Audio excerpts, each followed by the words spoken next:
Hello? Hello? Yes, nandito na ako. Kasama ko sila. Ikaw po yan, tatay. Ako po. Si nanay po. Hawak-hawak niya po si Colleen. At saka po si Kuya Jeffrey. Tignan niyo lang po yan pag namimiss niyo po kami. Matanak ka. Mag-iingat kayo lagi, ha? Mag-ingat.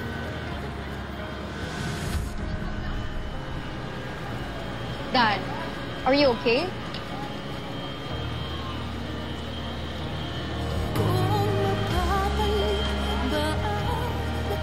Oo, okay lang. Namiss ko lang yung Pilipinas. Talaga? Mom, give it to Dad. Tama lang po na na-miss niyo yung place na to. It's been years. Wala pa ba yung sundo natin? Ayun po, Dad. Oh, finally.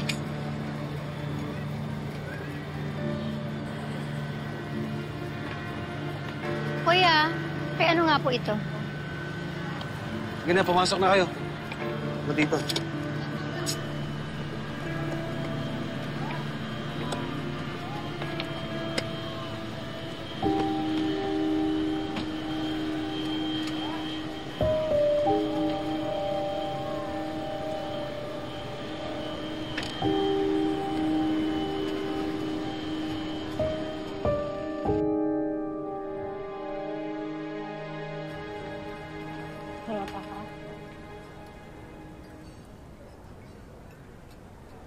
Oh, yung pagkakadikit, ayusin nyo na, ha?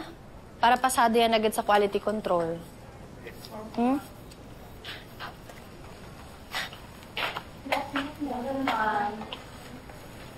Ate! Oh, okay na ba kayo ni Kuya? Hindi ka ba naka-curious kung anak talaga yun ni Kuya? Kung anak na talaga yun, ibig sabihin, tita na tayo. Ate, may palangkin na tayo. Kamaingay. Hindi naman pwedeng i-acknowledge natin agad yung bata. Siyempre, dapat mauna muna yung tatay niya. Ano bang plano ni Kuya? Ewan ko. Kung ma-decide niya na pabayaan yung bata, edi bahala siya. Talagang dito niyo ako pinagchichismisan, no? Kung ako rin umuwi ka na, anong oras na? Matrabaho yung mga tao dito, istorbo ka. Okay, sige. Thank you so much. Ano ba yun? Ingat order nun kasi nga, problemado siya. Paano? Nay! Colleen, pwedeng pakisabi sa kuya mo. Gusto ko siyang kausapin. Okay po.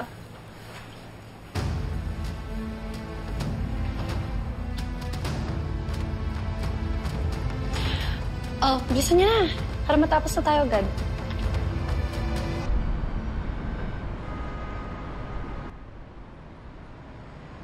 Ang ayoko sa lahat, yung hindi kayo nagkakasundo ng mga kapatid mo. Nay, sobra naman kasi yung tirada ni Andrea. May katwiran naman siya. Bakit mo naman kasi tinalikuran ang mag-ina mo? Ay, kinabahan kasi ako noon. Bata pa ako, anong alam ko sa pagiging tatay? Hindi ako nakapagtapos. Pag-aaral, wala naman akong trabaho noon. Tapos yung negosyo natin, hindi naman din ganun pakalak kumita noon. Kasi nga, parang babae yung bata.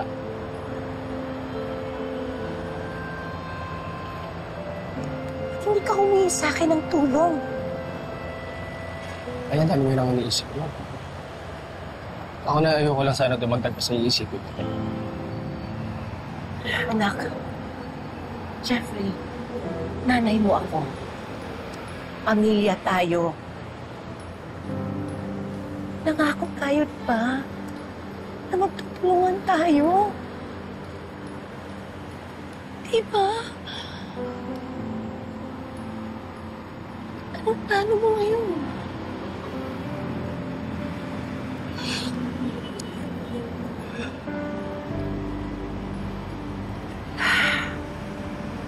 Kung anak mo yung batang yon, Huwag mo siyang pababayaan. Kailangan niya ng ama. At kailangan din ni Daisy na may katuwang sa buhay sa pagpapalaki sa kanya. Anak, pinagdaanan natin yun, hindi ba? Alam mo yun, di ba? Kung gaano kasakit ang walang nakakatuwang. Ay, di ba hindi na natin babalikan yan? Ang sa akin lang, huwag mong iparanas sa mag-ina mo ang pinagdaanan natin, anak.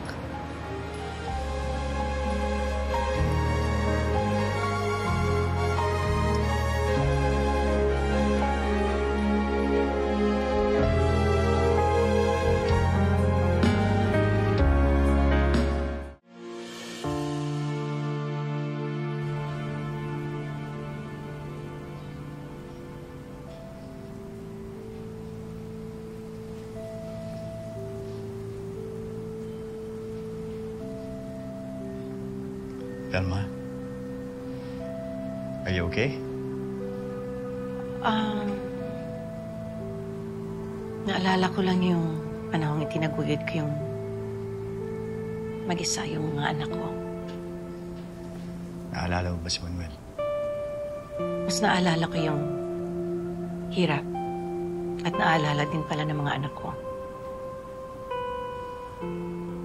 Kung di pa dumating si Daisy, hindi ko malalaman na hindi pa pala okay sina Jeffrey at saka si Andrea. Hanggang ngayon, masakit pa rin sa kanila yung ginawa sa kanila ng tatay nila. Eh, ikaw, Velma. Nasasaktan ka pa rin ba? Nasasaktan ako para sa mga anak ko. Pakiramdam ko kasi may mga pagkukulang ako. Nangako ako na magiging nanay at tatay ako sa kanila, pero ano nagawa ko?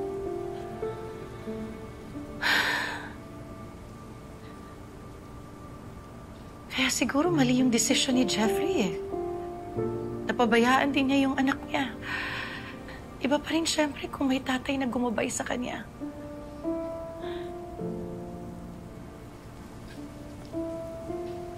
Naaalala mo pa rin si Manuel? Hindi. Matagal na kaming tapos. Pero tayo, hindi pa rin nag-uumpisa. Noah.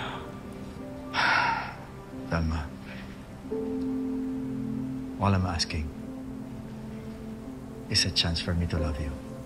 Kaibigan tayo. Bahagi ka na rin ng pamilya namin. Pero hindi pa rin sapat yun. Parang kulang ang pakiramdam. Bakit na lang kasi ibaling mo sa iba? Nahihiya na nga ako sa'yo eh. Baka iniisip mo, pinapaasa kita. So, ang ibig sabihin nito eh, meron akong aasahan.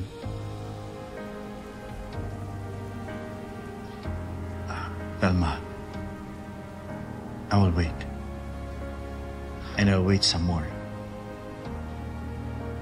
Hanggang sa matutunan mo kumahalin.